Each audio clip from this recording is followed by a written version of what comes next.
ላሊበላን ወንጪን የተለያየውን ጥሩ ነገር እንዳሳየ እየሄደ በየሰፈሩ ደግሞ ችግራችንን ማውራት አለበት የለበትም ችግራችን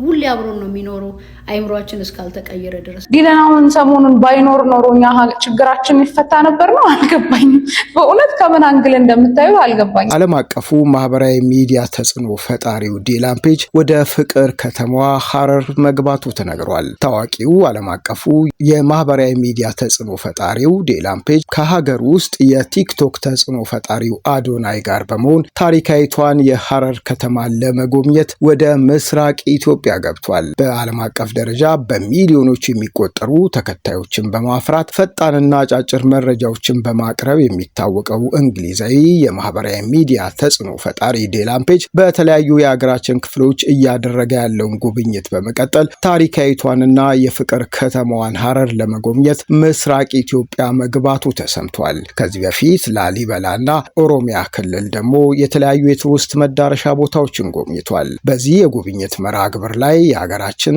ታዋቂ የቲክቶክ ተጽዕኖ ፈጣሪው አዶናይም አብሮት እንደተጓዘ ነው መረጃዎች የሚያመለክቱት ዲላን ፔጅ እና አዶናይ በድሬዳዋ ዓለም አቀፍ አየር ማረፊያ ሲደርሱ የሐረር ክልል መንግስት ኮሚኒኬሽን ጉዳዮች ጽህፈት ቤት ኃላፊ አቶ ሄኖክ ሙሉነህና ሌሎች የክልሉ ከፍተኛ የሥራ ኃላፊዎች በተገኙበት ደማቅ አቀባበል ተደርጎላቸዋል በዚህ ታሪካዊ የጉብኝት መርሃ ግብር ላይ ከነሱ በተጨማሪ በርካታ የታወቁ የሀገራችን ማህበራዊ ሚዲያ ተጽዕኖ ፈጣሪዎችም አብረዋቸው እንደተጓዙ መረጃዎች ጠቁመዋል የዚህ ትልቅ ዓለም አቀፍና ሀገር በቀል የኢንተርኔት ስብዕናዎች ጉብኝት ዋና ዓላማ የሐረርን ልዩ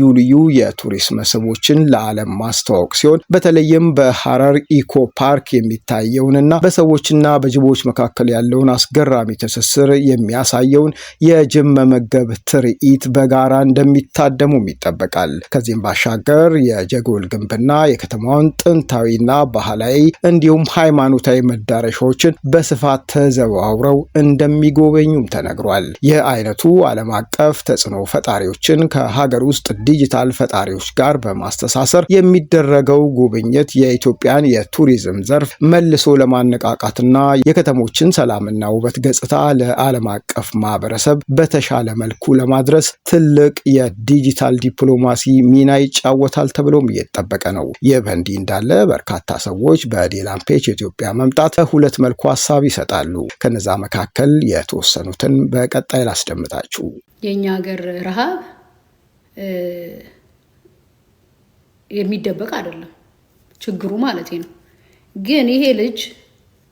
የውጪ ሰዎችን ይዞ ወደዚህ ሲመጣ ወደ ኢትዮጵያ ሲገባ በኢንተርናሽናል ደረጃ የአገርን ገበና ለማውራት አይመስለኝም እንዳልኳችሁ ልጁ ፖለቲከኛ አይደለም አክቲቪስት አይደለም እሱ ቲክቶከር ነው ኢንፍሉዌንሰር ነው ኢንፍሉዌንስ የሚያደርገው ደግሞ ወጣቱንም በመልካም ነገር በፖለቲካ አይደለም ራሱ ህይወት ላይ በሰራው ይሄን ሁላችንም እናውቃለና ሰሞኑን ምንድነው የሀገራችንን ያለንበትን ችግር ደበቀ የህዝባችንን ሰቆቃ ደበቀ ለህዝባችን ምንም አርጎ አያቅም አንደኛ አርጎ ያውቃል ባህር ዳር ላይ ለነበረው ረሃብ ቲክቶከሮች ብዙ ሲረባረቡ ነበረበት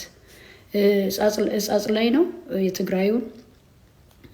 ብዙ ገንዘብ ሰብስቧል በግሉም በህብረትም ህፃናቶችን ያሳክማል የልብ ህመማንን በልብ ህመም የተቸገሩትን እሱንም ደግሞ ስራ ሊሰራ አሜሪካን ሲመጣ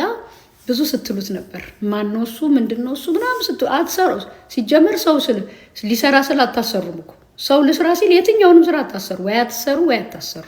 እንቅፋቶች ናቸው እንዲህ አይነት ሰዎች ማለት ነው ምንም ነው ማሰሩት ወሬ ብቻ ዲላን ኢትዮጵያ ውስጥ በመምጣቱ ብዙ ሰው ደስተኛ ነው ግን የተወሰነ ሰው አለ ነገሩን ወደ ሌላ ነገር መውሰድ የሚፈልግ ፐርሰናሊ ውጭ ላይ ያሉ እንዳለ የሶሻል ሚዲያ ተጽዕኖ ፈጣሪዎች በሙሉ ቢመጡ ደስ ይለኛል ምክንያቱም ምንም ዲለናውን ሰሞኑን ባይኖር ኖሮኛ ችግራችን ይፈታ ነበር ነው አልገባኝም በእውነት ከምን አንግል እንደምታዩ